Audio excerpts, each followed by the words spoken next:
Hey guys, MD Prepper here on part 4 of my 72-hour Dollar Tree survival kit. Next on the list is combustion, fire tools, that type of thing.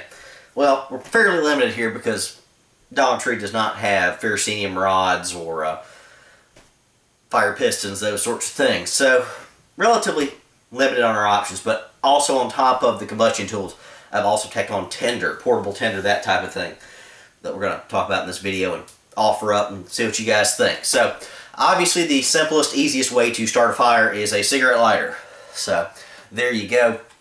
They did have Bic lighters and all that, but I found a 3-pack of your generic V-lights for $3 for $1. So, went ahead and got those. Have not opened them yet. Let me go ahead and do that now. Let's see if these things actually strike a light or anything like that. They are adjustable on the flame, so that seems pretty decent.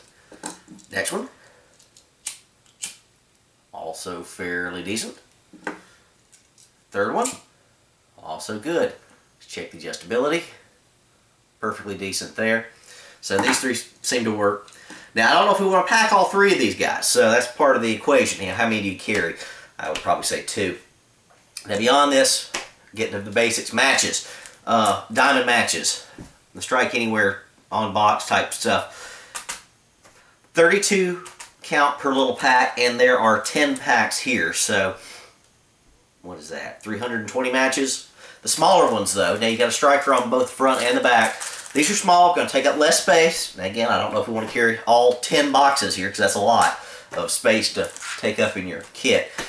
Now on the other side you've got these bigger ones, larger, what I call fireplace matches that we used to back home for fireplaces and starting larger fires, starting to grill up. These may be more practical in the long run, even though they're significantly longer. 250 count per box. There's 2 boxes for $1 each, $1 total, so 50 cents each. So that's 500 versus, I believe, 320. So anyway, let me get your thoughts on that. So these are going to be our basic 2 sets of tools for fire setting and fire starting. So the next step, though, you know, we all say, well, I can chop down wood, I can take tinder, that type of stuff. Well, what do you have for tinder? What do you have other than matches for fire starting? I did not see any jute twine or anything like that at Dollar Tree, otherwise I'd have picked that up. Here's a few things that I did find and pick up. Some of these are going to be accessory items we're going to talk about later, but I thought they played in significantly well here at the first part of things.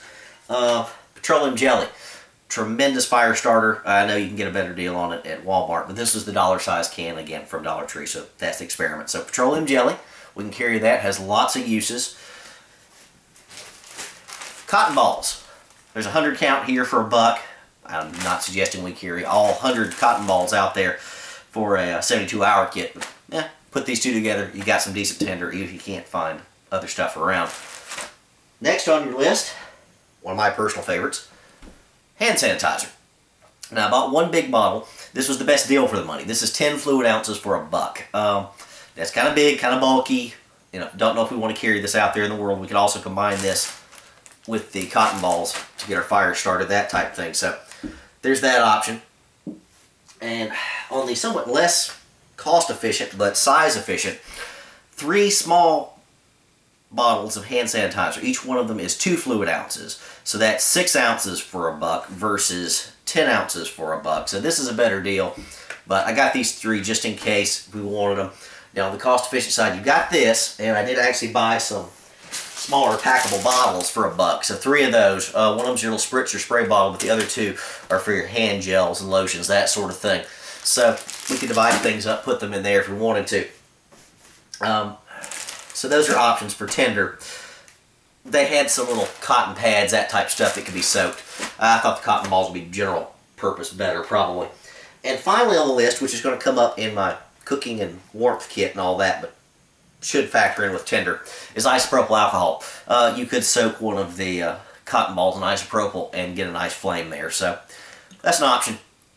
Also, we're going to talk about the isopropyl in grander detail. I don't think this is the best for tinder, but I just threw it in there just because it fits. I figure the best for tinder is going to be cotton balls with either Vaseline or your hand gels. So let me see what you guys think about it, unless you can think of anything better for fire starting and tinder kit. This is the best I could do on the cheap at Dollar Tree. Again, only keep this to the stuff at Dollar Tree, not stuff you can find at Walmart or Dollar General, anywhere like that. Anyway, guys, Indie Prepper out on Combustion and Tinder.